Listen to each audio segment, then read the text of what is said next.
Hi Taurus, welcome to your weekly love reading. Let's see what's going to go on, what's going to happen for you this week in terms of love, endurance, the sun energy. Some of you may be seeing the sun. I've noticed the number 8 has come out a lot in this reading. Your infinite bond is like the sun. It gives strength, it gives warmth, it gives light and clarity and so much love. It's like a protective bubble kind of thing. This light that's within your protective energy field that you both are within helps to, it's like a force field. It bounces off karma, and the light within that energy field transmutes karma. So that's why these tower moments are happening and transformation is happening. Assertion, wow. Endurance and assertion. And this is number 1, a new beginning. That's like the Ace of Swords. It's about being assertive, fighting the karma, the things that keep you stuck in fear, that keep you stuck and stagnating and not growing. Whatever the light, your connection represents light. Whatever the light shines upon becomes the light. I knew these cards would be good in today's reading. Secrets. And risk. This person's going to take a risk. They're going to take that leap of faith. Maybe they've been a bit risky when it comes to secrets, but there was that bluff card. This person knows their strength. They know the karmic is bluffing, and there's threats. Threats about telling secrets. That maybe the karmic has a hold on your person because they shared some sort of secret with the karmic, and then the karmic's like threatening to share that secret kind of thing.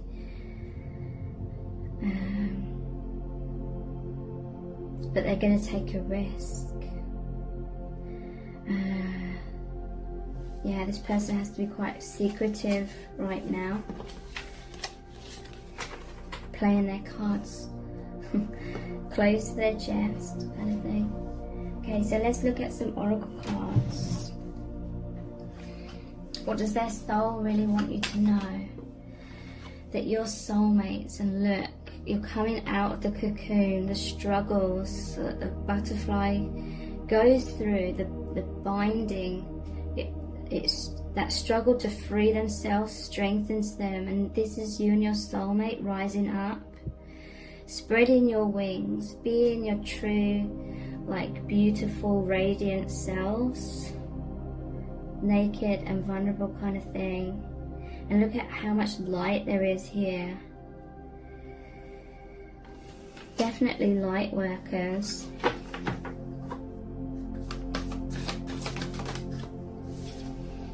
The sacred woman. Okay, so the divine feminine has been in her strength. The dream catcher here, they normally capture nightmares. These threats and manipulations that your divine counterpart has been through is to do with a lot of nightmares, a lot of worst case scenario kind of thinking. But there's a bull here, so this is strength. This is reminding me of a bull in a china shop. This person's going to be stubborn with the karmic. They're going to be strong. They're going to be like that bull in the china shop in terms of breaking down that tower.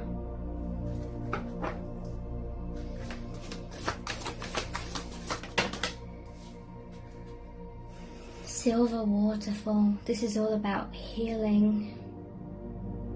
Noticing the swan here. Swans can represent twin flames.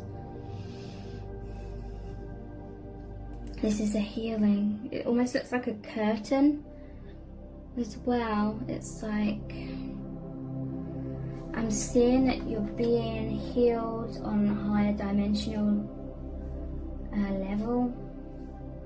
That's coming down through your chakras, and then it's taking root. This healed self is taking root in the 3D. And worthiness, yeah. This person knows that they are worthy to have that liberation.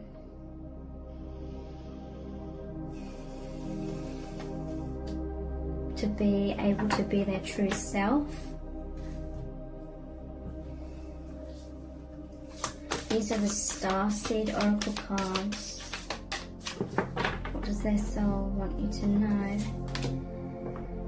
The courageous peony. Multifaceted, unique nature. Let yourself be seen.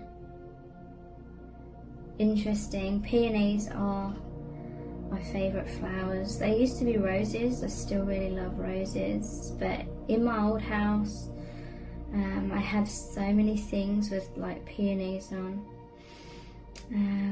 There's some sort of lesson here about just being your true self. Maybe you kind of tried it on for size, sort of dimming your light and thinking, what would life be like if I just sort of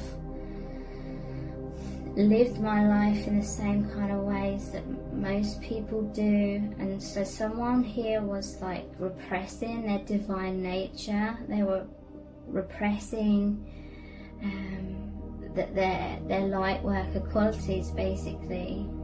This is saying let yourself be seen. With the secrets card, this person felt like they couldn't really be their true self because the karmic person didn't like that in many ways.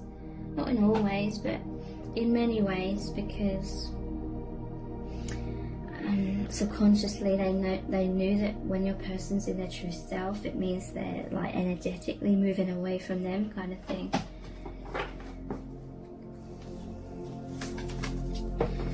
Fall into my arms, surrender, holding the opposites, extremes of life. So this is the divine. It could be your divine counterpart as well. I've only just noticed this the first time ever. These are all your soul family. Look how the soul family is here helping you to surrender. The divine has this covered.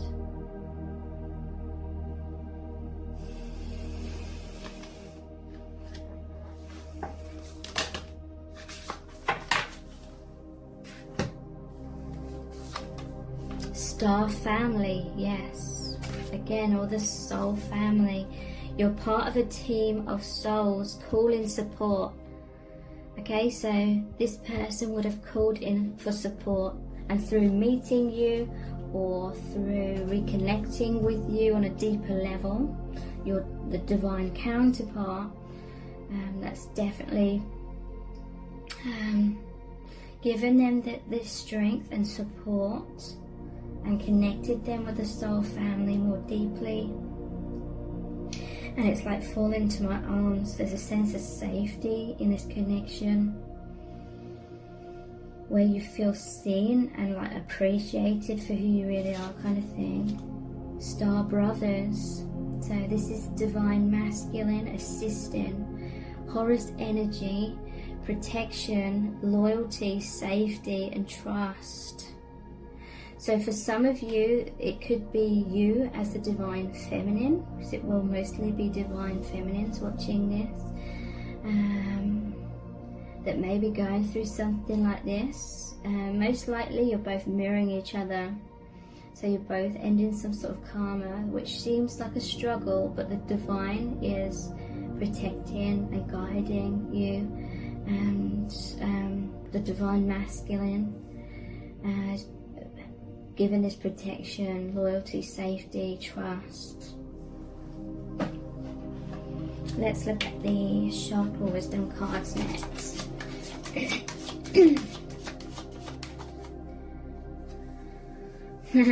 Solar plexus, the warrior. I embrace my inner strength, power and resilience. Okay, so you may have been seeing the sun a lot, some of you, not all of you, in this connection, because that is the solar plexus. It's all about that self-worth, that self-empowerment, shining your truth out, being your true self and living your truth. I embrace my inner strength, power and resilience, and I allow myself to shine. Okay, so I'm hearing from Spirit that there was a loneliness within this person before or during that karmic situation, and they did not feel like brave enough to truly shine out their truth. So subconsciously they attracted a situation that was very oppressive. So then they could kind of hide out in that situation and avoid being in their personal empowerment and shining out their truth, because they were afraid of rejection. They're afraid of people rejecting their truth. So they tried to emphasize a situation where they literally could not shine out their truth, and they had to have a lot of like secrets or keep their true self a secret, because being their true self felt like too much of a risk. But I'm hearing that the light within, the strength within the solar plexus that wanted to shine out this light to the world, because you're light workers, that still endured. It's like you subconsciously tried to repress your light and get rid of it so you could be more like a normal kind of person, living your life in a normal kind of way. But it didn't work. Obviously, because your truth is this bright sun. And look, I just noticed like on the Joker has the sun as well on his chest and on his trousers. I unfold my full potential as an empowered person with a true sense of who I am. I grow in consciousness as I overcome and transcend life's challenges. I need the warrior inside me for the journey ahead, and I am courageous in moving forward. This is a super powerful reading. What else do you need to know?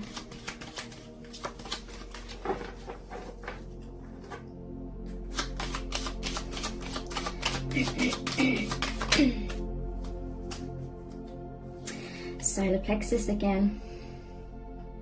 Oneness and unity. I accept the oneness of all life, and I know I am one with all others on this journey.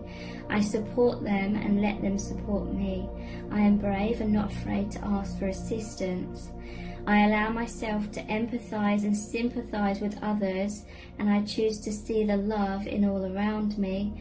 I see everything as a part of my own life, and I accept others for who they are. I find common ground with others rather than differences, and this brings harmony into my life and into theirs. Okay, so as a light worker, there was a soul contract with this person and the karmic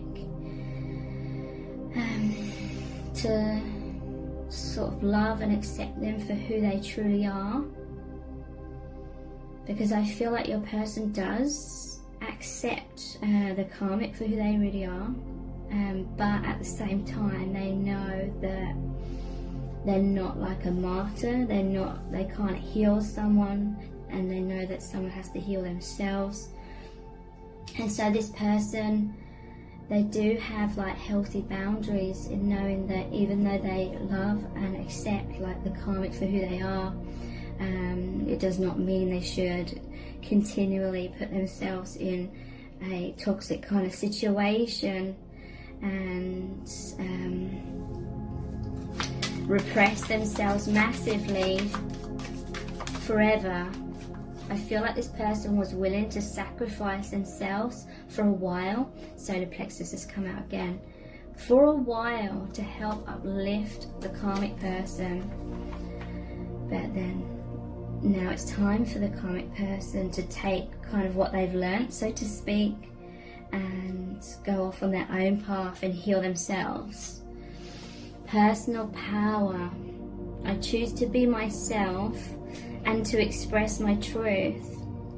I have a positive influence on the people and the situations around me. I allow my integrity and confidence to shine, which instills more confidence and belief in myself, and then encourages others to have natural confidence in me. I do not allow my personal power to become egotistical, manipulative, or excuse me, or exploitative. Sorry, I have a lot of allergies. And food intolerance. So like, the more I've been on this spiritual journey, the more like foods and stuff I can't like have because they're like low vibrational stuff that's filled with crap kind of thing. Right, so let's look at the Universal Love Oracle cards. So this person is definitely in their empowerment. 3 solar plexus cards.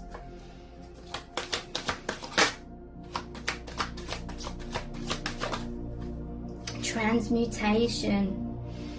Like I said, the sun, the light, transmutes karma, transmutes blocks. You may be twin flames, and that sun energy, that flames are burning away the karma. The goddess.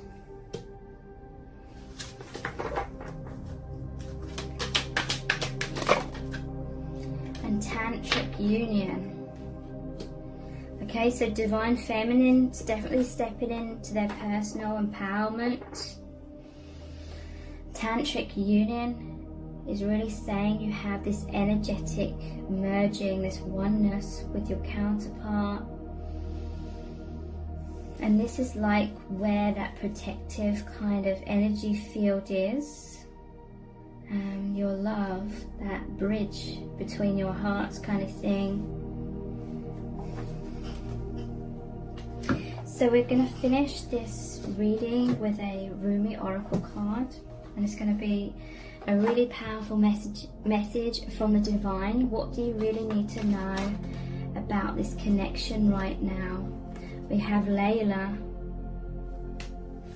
number 34.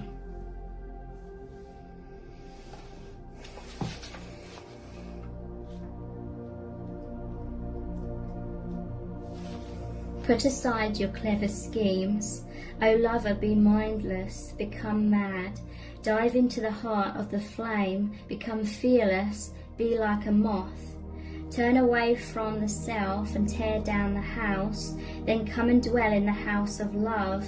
Be a lover, live with lovers. Clean your chest from all hostility, wash it 7 times, then fill it with the wine of love. Be a chalice for love, be a chalice. You must be all love to be worthy of the beloved. When going to the gathering of drunks, be drunk, become drunk. Your thought takes a course, dragging you in its wake. Move beyond thought. Let your heart lead, be the leader. When the grace of love is revealed, be a mirror to reflect it. When the beloved's hair is loosened, brush it like a comb, be a comb. How I long for my thoughts to no longer make sense to me. Then I can be rid of them like noisy house guests who have outstayed their welcome. Oh, the peace when they finally go. Their incessant chatter brings me no comfort. I crave the silence of you. Will you let me hear it? Will you run through the noisy house of my mind with your great muddy feet so that I can focus on something other than my mind for a while? Maybe you can make such a mess that I shall give up my plans and attempts at order completely. Just give in for a change. It's time for that. To give up my ridiculous fantasies of perfection, useless, noisy, irritating, demanding, and yet deadening perfection. I'd rather just be alive. Okay, so I feel like just cutting in here, to give up ridiculous fantasies of perfection, useless, noisy, irritating, demanding and yet deadening perfection. I feel like the karmic had unrealistic expectations of like being perfect, and then your person felt like they had to walk on eggshells and try and be that in order to avoid conflict. But now they'd rather just be alive and free of all of that. I want to plant my head in the earth, in the same mud that sticks to your feet, and breathe in her rich soil smell. I want to feel her heart beating in the quiet moments of the roots of the plants as they stretch and grab, and stop my ears with her fertile dirt, finally gaining peace from the constant infernal racket of thoughts no longer wanted. O beloved, how you are to be envied.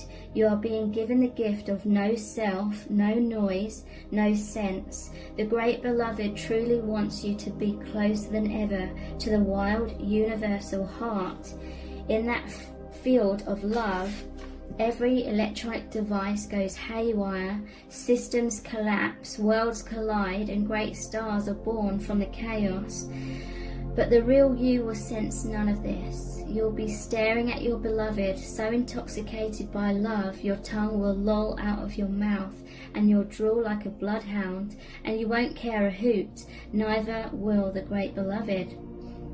Such will the passion of your reunion be, that the only thing to matter will be the one great love exploding inside your being. So who cares if you have no idea what day it is? What was your job supposed to be again? Or how to make conversation, let alone intelligent conversation, at the dinner table? Oh well, you shall not be yourself anymore. You shall not be so appropriate or sociable. Who understands crazy words that fall out of your mouth unchecked by logic or rationality? I do. I know the beloved too. I am under the same loving spell. I, like you, have no I anymore. I, like you, am so crazy with love that I care not for things making sense anymore. I, like you, long for my night of love with the great beloved that ends me forever and renders me only and ever the lover of the great beloved. I call that night forward from my love-crazed heart, as do you, that the night of destiny. Let us run together and pound on the bedroom door of the great beloved. There is no shame, there is nothing else worth holding on to. Let us go now and throw ourselves upon the good will of the Creator. Our hair shall be messy and mingle with the curving galaxy, and the planets shall grow rings around them, becoming the many eyes of the great beloved, delightfully bearing witness to our loving, passionate surrender. This oracle brings you a message. You are moving through a period of not knowing, of time in the great void or womb of the Divine Mother. It is in this place the seed can crack open and take root. This cannot happen in the light where all is seen and recognized. It must happen under the cover of darkness, where only trust can assure one of success. This is the way of nature, the way of life, and it must be honored. This oracle brings you ancient wisdom. It guides you not to fear the darkness, but to enter into it willingly. It is not for you to become lost, but to find your way. This oracle is saying that in the darkness there is the path. Do not turn away from it, let it be. Be with the lack of knowing. When people ask you, or when people ask of you so many questions and demand sensible answers to support their notion of reality, do not bow to such unworthiness and fear. Know that their minds may be fearful for your safety and their own, lest your divine madness be contagious, but that their fear is nothing to you, nothing at all. It is not even anything to them, but they just don't know that yet. Under the sacred black cloak of night, the Divine Mother, the Goddess, she who transfigures from darkness into the light, has invited you into her chamber. In that place you shall experience annihilation, but only that of which is untrue, that of which would hold you back, dampen your spirit, or prevent you from bursting into full aliveness. For that which is true is already seated deep in her womb and is preparing to be born, strong and with good powerful legs. So when it is time, it will leap like a wild creature, all instinct and intuition, into the morning light. For this moment, however, there is darkness, and that is essential for the appearance so imminent, beloved, of the light on its way. This oracle brings you guidance. If you find yourself to be sad, to be grieving, whether you know for what or not, or even depressed or struggling, feeling as though you're being pulled down, do not fight, but bear witness instead. Allow what is taking place to take place. Allow what is happening to happen. You shall find a joy in allowing the interplay of darkness and the light to take place according to a greater unfolding rhythm of your own divine growth process. So here's a sacred honouring ritual. I honour the darkness that serves the all-loving light. Through the grace of Rumi and the Divine Mother, I am blessed with growth of my soul into life. Even within the darkness, darkest of dark places, the Divine Beloved dwells with unfailing generosity and compassion. In my surrender I am held, and in my darkness the seed of new life takes root. So be it. Rest for as long as feels good. You have completed your honouring ritual. So I really hope it's resonated with you. And thank you so much. Take care. Bye.